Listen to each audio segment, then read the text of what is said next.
Hello friends, स्वागत है आप सभी का आपके अपने परिवार उद्धव क्लासेस पर।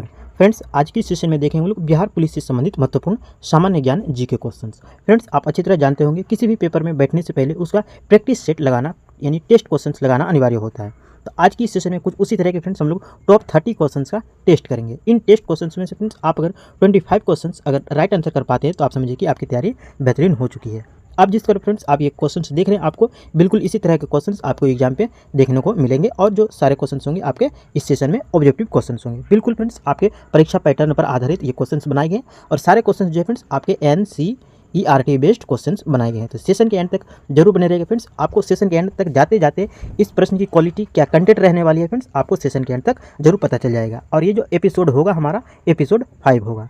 तो चलिए फ्रेंड्स, आज का इंपॉर्टेंट सेशन बिहार पुलिस के एग्जाम से लिए इंपॉर्टेंट क्वेश्चंस शुरू करते हैं। फर्स्ट क्वेश्चन से फ्रेंड्स, आप हमारे जिन जिन क्वेश्चंस के राइट आंसर जानते हैं इन 30 क्वेश्चंस में से आप हमें कमेंट बॉक्स पर जरूर बताइएगा। और सेशन के एंड तक फ्रेंड्स आप अपना स्कोर जो है, आपके स्कोर्स कितने आते हैं इन 30 क्वेश्चंस में से, ये भी जरूर लिखिएगा। पहला क्वेश्चन है हमारा सांभर झील। सांभर झील किस राज्य में अवस्थित है? सांभर झील जो है ये किस राज्य में अवस्थित है? ऑप्शन से आपके इसी तरह के बिल्कुल एग्जाम पे देखने को मिलेंगे। तो याद रखिएगा, सांभर झील जो है इसके राइट आंसर कीजिएगा ऑप्शन नंबर सी हो जाएंगे आपके सांभर झील। सांभर झील जो है फ्रेंड्स आपके राजस्थान राज्य में अवस्थित है। और ये साथ में ये भी याद रखिएगा फ्रेंड्स, राजस्थान राज्य की सबसे बड़ी मीठे पानी की झील है। याद रखिएगा, राजस्थान राज्य की जो सबसे बड़ी मीठे पानी की झील जो है ये आपके सबसे बड़ी झीलों में से एक है। तो ये भी याद रखिएगा फ्रेंड्स, आपके सांभर झील जो है आपके मीठे पानी की झील है। नेक्स्ट क्वेश्चन से हमारा NH44 किसको किसको जोड़ती है? NH44 जो है फ्रेंड्स आपके नेशनल हाईवे NH44 ये किसको किसको जोड़ती है? तो इसके करेक्ट आंसर कीजिए फ्रेंड्स, आपके ऑप्शन नंबर सी हो जाएंगे, श्रीनगर से कन्याकुमारी को जोड़ती है। नेक्स्ट क्वेश्चन से हमारा तीसरा क्वेश्चन, विश्व जनसंख्या दिवस कब मनाया जाता है? Very very important question friends, आपके दिवस से रिलेटेड और उनके थीम से रिलेटेड आपके एग्जाम पे जरूर क्वेश्चन देखने को मिलेंगे। तो आज के ये जो 30 क्वेश्चन बनाए गए फ्रेंड्स आपके सारे सब्जेक्ट को कवर किया गया, यानी जैसे जैसे आपके एग्जाम पैटर्न पर क्वेश्चन पूछे जाएंगे बिल्कुल उसी तरह का क्वेश्चन बनाया गया है। तो याद रखिएगा, आपके विश्व जनसंख्या दिवस जो है ये कब मनाया जाता है? तो इसके करेक्ट आंसर कीजिएगा, ऑप्शन नंबर सी हो जाएंगे, 11 जुलाई को मनाया जाता है। याद रखिएगा, आपके 11 जुलाई को जो है आपके विश्व जनसंख्या दिवस मनाया जाता है। नेक्स्ट क्वेश्चन से हमारा, दलाई लामा भारत कब आए थे? प्रसिद्ध पर्यटक यात्री में से एक थे दलाई लामा जी, ये भारत कब आए थे? इसके आंसर कीजिएगा, ऑप्शन नंबर बी हो जाएंगे 1959 ईस्वी में। 1959 ईस्वी में जो है आपके दलाई लामा भारत आए थे। फ्रेंड्स, आप हमारे जिन जिन क्वेश्चंस के राइट आंसर जानते हैं आप हमें कमेंट बॉक्स पर जरूर बताइएगा। जैसे कि आपके ये मान लीजिए कि ये 5वां क्वेश्चन है, आप इनके राइट आंसर जानते हैं, जो आप जानते हैं उसे A, B, C, D में से जो आपके राइट आंसर होंगे आपको 5 और इस तरह से आप हमें कमेंट बॉक्स पर जरूर लिखिएगा। क्वेश्चन से आपके सबसे कम महिला साक्षरता वाला राज्य कौन सा है? इसके आंसर कीजिएगा, ऑप्शन नंबर ए हो जाएंगे आपके बिहार राज्य। बिहार राज्य जो है फ्रेंड्स आपके सबसे कम साक्षरता वाला राज्य, यानी अपना राज्य बिहार जो है सबसे कम है। हालांकि फ्रेंड्स ये जो इस बार जो आंकड़ा आएंगे, यानी अब तक तो ये 2011 की जनगणना के अनुसार है, लेकिन इस बार जो आंकड़ा आएंगे तो शायद उम्मीद है कि ये जो है आपके ये क्वेश्चन आपके परिवर्तित नजर आएंगे, क्योंकि अभी भी जो है महिला शिक्षा पे जो है जोर दे दिया गया है। नेक्स्ट क्वेश्चन से हमारा, इनमें से कौन 2024 में प्रो टेम स्पीकर बनाए गए थे? 2024 में जो है आपके प्रोटेम स्पीकर किसे बनाए गए थे? तो इसके आंसर कीजिएगा, ऑप्शन नंबर सी हो जाएंगे भरीहृत मेहताब को। भरीहृत मेहताब को जो है 2024 में प्रोटेम स्पीकर के पद पर नियुक्त किए गए थे। नेक्स्ट क्वेश्चन से हमारा, सबसे ज़्यादा गरीब राज्य कौन सा है? सबसे ज़्यादा गरीब राज्य कौन सा है? तो इसके भी राइट आंसर कीजिए फ्रेंड्स, आपके अपना बिहार राज्य। बिहार राज्य जो है आपके सबसे ज़्यादा गरीब राज्यों में से एक है। नेक्स्ट क्वेश्चन से हमारा, निम्न में से कौन सा शरीर का अंग यानी ग्रंथि शरीर के तापमान के नियमन के लिए उत्तरदायी है? शरीर के तापमान के नियमन के लिए कौन से ग्रंथि उत्तरदायी है? इसके आंसर कीजिएगा, ऑप्शन नंबर ए हो जाएंगे हाइपोथैलेमस ग्रंथि। हाइपोथैलेमस ग्रंथि जो है फ्रेंड्स ये मानव शरीर के तापमान का नियमन करता है। तो याद रखिएगा, आपके हाइपोथैलेमस के द्वारा किया जाता है। नेक्स्ट क्वेश्चन से हमारा, इनमें से कौन सा कालिदास द्वारा लिखित रचना नहीं है? इनमें से कौन सी कालिदास द्वारा लिखित रचना नहीं है? तो इसके आंसर कीजिएगा फ्रेंड्स, आपके ऑप्शन नंबर डी हो जाएंगे गीता। गीता की रचना जो है आपके कालिदास जी के द्वारा नहीं की गई है, बल्कि आपके मेघदूत, रघुवंशम और अभिज्ञान शकुंतलम, ये जो तीनों रचना जो है आपके किसके द्वारा की गई है? तो आपके कालिदास जी के द्वारा की गई है। फ्रेंड्स, आपको अगर ये सेशन पसंद आ रही है, आपके लिए हेल्पफुल हो रही है, तो सेशन को एक लाइक और एक शेयर जरूर कीजिएगा। और आप अगर फ्रेंड्स हमारे उद्धव क्लासेस पर नए हैं तो उद्धव क्लासेस को सब्सक्राइब कर लीजिएगा और इसी तरह के इंपॉर्टेंट क्वेश्चंस का प्रैक्टिस सेट पाने के लिए सेशन को बेल आइकन का भी प्रेस कर दीजिएगा, ताकि फ्रेंड्स आपके आने वाले इसी तरह के इंपॉर्टेंट वीडियो नोटिफिकेशन आप तक पहुंचते रहे। नेक्स्ट क्वेश्चन से हमारा प्रयाग प्रशस्ति किस भाषा में लिखा गया है। Very very important question. ये क्वेश्चन फ्रेंड्स आपके प्रीवियस ईयर क्वेश्चन है। आपको मैं एक बात और बता दूं फ्रेंड्स, ये जो आपके क्वेश्चन बनाए गए हैं फ्रेंड्स, आपके सारे क्वेश्चन NCERT बेस्ड क्वेश्चन बनाए गए हैं। और ये जो कुछ ऐसे प्रश्न होते हैं फ्रेंड्स जो आपके PYQ क्वेश्चन को भी शामिल किया गया, ताकि फ्रेंड्स आपके NCERT बेस्ड क्वेश्चन भी कवर हो जाए और जो प्रीवियस ईयर के क्वेश्चन होते हैं आपको इस सेशन में देखने को भी कवर हो जाएंगे। तो ध्यान रखिएगा फ्रेंड्स, आपके प्रयाग प्रशस्ति जो है ये क्वेश्चन आपके पूछे गए हैं। तो याद रखिएगा प्रयाग प्रशस्ति किस भाषा में लिखी गई है, तो इसका आंसर कीजिएगा ऑप्शन नंबर सी हो जाएंगे, संस्कृत भाषा में लिखी गई है। नेक्स्ट क्वेश्चन से हमारा भीमराव अंबेडकर का जन्म कब हुआ था, जिसे फ्रेंड्स आपके भारतीय संविधान के निर्माता कहे जाने वाले हैं भीमराव साहेब अंबेडकर। इनका जन्म जो हुआ था ये कब हुआ था, इसका आंसर कीजिएगा ऑप्शन नंबर ए हो जाएंगे आपके 14 अप्रैल 1891 को। 14 अप्रैल 1891 ईस्वी को जो है आपके भीमराव साहेब अंबेडकर का जन्म हुआ था। और साथ में फ्रेंड्स ये भी याद देखिए आपके प्रारूप समिति के जो अध्यक्ष थे संविधान सभा में, प्रारूप समिति के अध्यक्ष थे आपके कौन थे, तो आपके भीमराव साहेब अंबेडकर थे। और फ्रेंड्स आप लोगों को इस समझ एक क्वेश्चन का जवाब है कि आप हमें कमेंट बॉक्स पर बताइएगा कि भीमराव साहेब अंबेडकर का जो जन्म हुआ था ये किस स्थान पर हुआ था। इनका जवाब हमें जानते हैं तो आप हमें कमेंट बॉक्स पर जरूर बताइएगा। नेक्स्ट क्वेश्चन से हमारा उपराष्ट्रपति को हटाने का कार्य किया जाता है, यानी कि प्रस्ताव जो पेश किया जाएगा, यहाँ बाय मिस्टेक है फ्रेंड्स, याद रखिएगा उपराष्ट्रपति को हटाने के लिए प्रस्ताव कहाँ पेश किया जाएगा, जिसका आंसर कीजिएगा फ्रेंड्स आपके ऑप्शन नंबर बी हो जाएंगे राज्यसभा में। क्योंकि फ्रेंड्स आपके राज्यसभा के जो सभापति होते हैं वो आपके उपराष्ट्रपति जी होते हैं, और उपराष्ट्रपति को उनके पद से हटाने के लिए किसके पास प्रस्ताव पेश करना होगा, तो याद रखिए आपके राज्यसभा में पेश करना होगा। नेक्स्ट क्वेश्चन से हमारा कोशिका सिद्धांत का किसने दिया था, कोशिका सिद्धांत किसने दिया था। ये जो क्वेश्चंस बनाए गए फ्रेंड्स, जिस प्रकार आपके बिहार पुलिस के सिलेबस में बनाए गए, आपके सामान्य अध्ययन से क्वेश्चंस पूछे जाएंगे, पॉलिटिक्स से क्वेश्चंस पूछे जाएंगे, उसके बाद साइंस से संबंधित क्वेश्चंस बनाए जाएंगे। सारे क्वेश्चंस को यानी सारे सब्जेक्ट को कवर किया गया है इसमें, यानी A to Z जो है क्वेश्चन फ्रेंड्स आपको इस सेशन में देखने को मिलेंगे। एक भी क्वेश्चन फ्रेंड्स आपके सिलेबस के अनुसार से बाहर नहीं जाने वाले हैं। अगर फ्रेंड्स ये सेशन आपको पसंद आ रही है, हेल्पफुल हो रही है, तो सेशन को एक लाइक अवश्य कीजिएगा। क्वेश्चन से आपके कोशिका सिद्धांत किसने दिया था, तो इसके आंसर कीजिएगा ऑप्शन नंबर बी हो जाएंगे स्लाइडेन और स्वान। स्लाइडेन और स्वान के द्वारा जो है आपके कोशिका सिद्धांत का प्रतिपादन किया गया था। नेक्स्ट क्वेश्चन से हमारा राज्य चुनाव आयोग का उल्लेख संविधान के किस अनुच्छेद में है। Very very important question friends, article से संबंधित क्वेश्चन है। तो याद रखिएगा आपके राज्य चुनाव आयोग का उल्लेख संविधान के किस अनुच्छेद में वर्णित है, तो आंसर कीजिएगा ऑप्शन नंबर बी हो जाएंगे अनुच्छेद 243 के। इसमें फ्रेंड्स आपके के याद रखना अनिवार्य है, क्योंकि आपके ऑप्शन जो दिए जाएंगे आपके 243 बी, 243 डी, इस तरह से आपके क्वेश्चंस ऑप्शंस में दिए जाएंगे। तो याद रखिएगा आपके 243 के जो है इसमें जो है आपके राज्य चुनाव आयोग का उल्लेख किया गया है।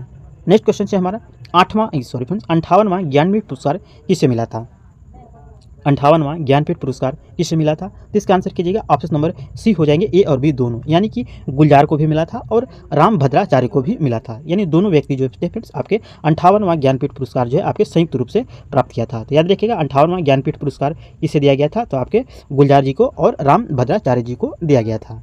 नेक्स्ट क्वेश्चन से हमारा बिहार में SC और ST कल्याण विभाग के मंत्री कौन बने हैं। खास बात फ्रेंड्स ये भी याद रखिएगा, आपके बिहार पुलिस से संबंधित क्वेश्चन प्रैक्टिस सेट कराए जा रहे हैं, तो आपके बिहार के भी कुछ क्वेश्चन इसमें शामिल किए गए हैं, जो फ्रेंड्स आपके बिहार राज्य से रिलेटेड अनिवार्य 4 से 5 क्वेश्चन एग्जाम पे देखने को मिलेंगे। तो याद रखिएगा बिहार में SC और ST कल्याण विभाग के मंत्री कौन बने हैं, इसका आंसर कीजिएगा ऑप्शन नंबर ए हो जाएंगे जनक राम जी। जनक राम जी जो थे आपके SC ST कल्याण विभाग के मंत्री रह चुके हैं। नेक्स्ट क्वेश्चन से हमारा प्रथम चुनाव आयुक्त कौन बने थे। वेरी वेरी इंपॉर्टेंट क्वेश्चन, इस तरह के क्वेश्चन आपके एग्जाम पे जरूर याद रखिएगा। क्वेश्चन से आपके प्रथम चुनाव आयुक्त कौन बने थे, ये क्वेश्चन जो फ्रेंड्स आपके स्टैटिक जीके के रूप में कवर हो जाएंगे। आपके भारत में जितने भी प्रथम से रिलेटेड क्वेश्चन बनते हैं, सबसे लंबे में से रिलेटेड बनते हैं, सबसे छोटे में से, सबसे बड़े में से जो क्वेश्चन बनते हैं फ्रेंड्स, वो आपके एग्जाम पे अनिवार्य रूप से पूछे जाएंगे स्टैटिक जीके के तौर पर। तो याद रखिएगा प्रथम चुनाव आयुक्त कौन बने थे, इसका आंसर कीजिएगा ऑप्शन नंबर ए हो जाएंगे सुकुमार सेन जी। सुकुमार सेन जी जो थे ये आपके भारत के प्रथम चुनाव आयुक्त थे। नेक्स्ट क्वेश्चन से यूनेस्को का मुख्यालय कहाँ स्थित है, यूनेस्को का मुख्यालय कहाँ स्थित है, इसके आंसर कीजिएगा ऑप्शन नंबर सी हो जाएंगे पेरिस फ्रांस में। ये पेरिस जो है फ्रेंड्स आपके फ्रांस देश की राजधानी है, और ये आपके पेरिस जो है यूनेस्को का मुख्यालय है। कभी कभी क्वेश्चंस ये भी पूछ लिए जाते हैं फ्रेंड्स कि आपके इतने बड़े संगठन हैं, इनके मुख्यालय से रिलेटेड क्वेश्चन पूछे जाते हैं, तो ये भी याद रखिएगा आपके पेरिस जो है ये किस नदी के किनारे अवस्थित है। तो याद रखिएगा पेरिस में जो यानी फ्रांस में जो एक सीन नदी है, उसी नदी के किनारे आपके पेरिस बसा हुआ है। जैसे कि आपके गंगा नदी के किनारे आपके पटना शहर बसा हुआ है, उसी प्रकार आपके सीन नदी के किनारे जो आपके पेरिस शहर बसा हुआ है। नेक्स्ट क्वेश्चन से हमारा मेक इन इंडिया की शुरुआत कब की गई थी। मेक इन इंडिया जो फ्रेंड्स आपके केंद्र सरकार की योजना है, ये आपके मेक इन इंडिया जो मोदी जी के द्वारा शुरू की गई थी, इनकी शुरुआत कब की गई थी, तो याद रखिएगा आपके ऑप्शन नंबर सी हो जाएंगे 25 सितंबर 2014 को। 25 सितंबर 2014 को जो है आपके मेक इन इंडिया कार्यक्रम की शुरुआत की गई थी। नेक्स्ट क्वेश्चन से हमारा चालनी कोशिका किसे कहा जाता है। चालनी कोशिका किसे कहा जाता है? तो इसका आंसर कीजिए फ्रेंड्स, आपके एपिडर्मिस को। एपिडर्मिस को जो है आपके क्या कहा जाता है? चालनी कोशिका कहा जाता है। नेक्स्ट क्वेश्चन से हमारा, पृथ्वी का पलायन वेग कितना होता है? Very very important question. Science से संबंधित क्वेश्चन आपके इसी तरह के क्वेश्चन जो होंगे आपके नंबर वाइज जो क्वेश्चन होंगे आपके एग्जाम पे जरूर देखने को मिलेंगे। तो याद रखिएगा, पृथ्वी का जो आपके पलायन वेग होता है ये कितना होता है? तो करेक्ट आंसर कीजिएगा, आपके ऑप्शन नंबर बी हो जाएंगे 11.2 किलोमीटर। 11.2 किलोमीटर प्रति सेकेंड जो है आपके पृथ्वी के लिए पलायन वेग होते हैं। नेक्स्ट क्वेश्चन से हमारा, नवरत्न कौन सा समास है? हिंदी से संबंधित क्वेश्चन है फ्रेंड्स, याद रखिएगा। नवरत्न जो है ये कौन से समास का उदाहरण है? तो आंसर कीजिएगा, ऑप्शन नंबर सी हो जाएंगे द्विगु समास का उदाहरण है। कौन से समास का उदाहरण है? तो आपके द्विगु समास का उदाहरण है। नेक्स्ट क्वेश्चन से हमारा, सामान्य नागरिक संहिता का उल्लेख भारतीय संविधान के किस अनुच्छेद में है? सामान्य नागरिक संहिता का उल्लेख संविधान के किस अनुच्छेद में अवस्थित है? इसका आंसर कीजिएगा, ऑप्शन नंबर सी हो जाएंगे अनुच्छेद 44 में अवस्थित है। फ्रेंड्स, आपको अगर हमारी सेशन पसंद आ रही है, आपके लिए हेल्पफुल हो रही है, तो सेशन को एक लाइक और एक शेयर जरूर कीजिएगा। और आप अगर फ्रेंड्स हमारे इस उद्धव क्लासेस पर नहीं है तो उद्धव क्लासेस को सब्सक्राइब कर लीजिएगा और बेल आइकन को भी प्रेस कर दीजिएगा। नेक्स्ट क्वेश्चन से हमारा, प्राण एवं दैहिक स्वतंत्रता संविधान के किस अनुच्छेद में उल्लेखित है? प्राण एवं दैहिक स्वतंत्रता संविधान के किस अनुच्छेद में अवस्थित है? इसका आंसर कीजिएगा, ऑप्शन नंबर सी हो जाएंगे अनुच्छेद 21 में। अनुच्छेद 21 में जो है आपके प्राण एवं दैहिक की स्वतंत्रता है। वहीं अगर अनुच्छेद 19 की अगर बात करें तो इसमें आपको जो है प्रेस की स्वतंत्रता दी गई है, यानी इसमें प्रेस की स्वतंत्रता और बोलने की स्वतंत्रता की आज़ादी जो दी गई है आपके अनुच्छेद 19 में दी गई है। तो याद रखिएगा, बोलने की स्वतंत्रता और प्रेस की स्वतंत्रता अनुच्छेद 19 में है और अनुच्छेद 21 में क्या है? तो आपके प्राण एवं दैहिक स्वतंत्रता का उल्लेख किया गया है। नेक्स्ट क्वेश्चन से हमारा, निर्वात में प्रकाश की चाल कितनी होती है? निर्वात में प्रकाश की चाल कितनी होती है? इसके करेक्ट आंसर कीजिएगा, ऑप्शन नंबर ए हो जाएंगे आपके 3 × 10⁸ मीटर प्रति सेकंड जो है आपके प्रकाश की चाल होती है। नेक्स्ट क्वेश्चन है, 1942 ईस्वी में हजारीबाग जेल से कौन भागा था? 1942 ईस्वी में जो भारत छोड़ो आंदोलन चल रहा था उस समय जो है वैसे कौन से क्रांतिकारी थे जिसे जेल हजारीबाग जेल में उसे बंद किया गया था? लेकिन ऐसे क्रांतिकारी रह चुके हैं जो आपके हजारीबाग जेल से भाग निकले थे, तो कौन थे? तो आपके आंसर कीजिएगा, option number C Jayaprakash Narayan ji. Jayaprakash Narayan ji के द्वारा एक नारा दिया गया था, तो याद रखिएगा, आपके नारा से संबंधित क्वेश्चन भी पूछे जाते हैं। तो आपके संपूर्ण क्रांति का जो नारा दिया गया था आपके किसके द्वारा दिया गया था? तो ये याद रखिएगा, आपके संपूर्ण क्रांति का जो नारा आपके किसके द्वारा दिया गया था? तो आपके जयप्रकाश नारायण जी के द्वारा दिया गया था। नेक्स्ट क्वेश्चन से हमारा, विश्व का सबसे बड़ा पशु मेला कौन सा मेला है? विश्व का सबसे बड़ा पशु मेला कौन सा मेला है? तो इसका आंसर कीजिएगा, ऑप्शन नंबर सी हो जाएंगे सोनपुर का मेला। सोनपुर का मेला जो है फ्रेंड्स ये विश्व का सबसे बड़ा पशुओं का मेला है। तो फ्रेंड्स इन्हीं से रिलेटेड मैं आप लोगों के समझ एक क्वेश्चन रखता हूं कि ये सोनपुर का मेला जो है आपके किस राज्य में लगते हैं?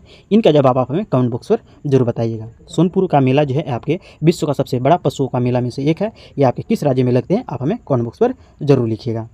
नेक्स्ट क्वेश्चन से, भीमा बांध अभ्यारण्य किस राज्य में फ्रेंड्स किस जिला में अवस्थित है? ये अपने बिहार स्पेशली जीके से संबंधित क्वेश्चन है फ्रेंड्स, तो ध्यान रखिएगा, आपके बिहार स्पेशल क्वेश्चन से भीमा बांध अभ्यारण्य ये किस जिले में अवस्थित है? तो इसका आंसर कीजिएगा, ऑप्शन नंबर हो जाएंगे आपके ऑप्शन नंबर सी हो जाएंगे मुंगेर जिला में अवस्थित है।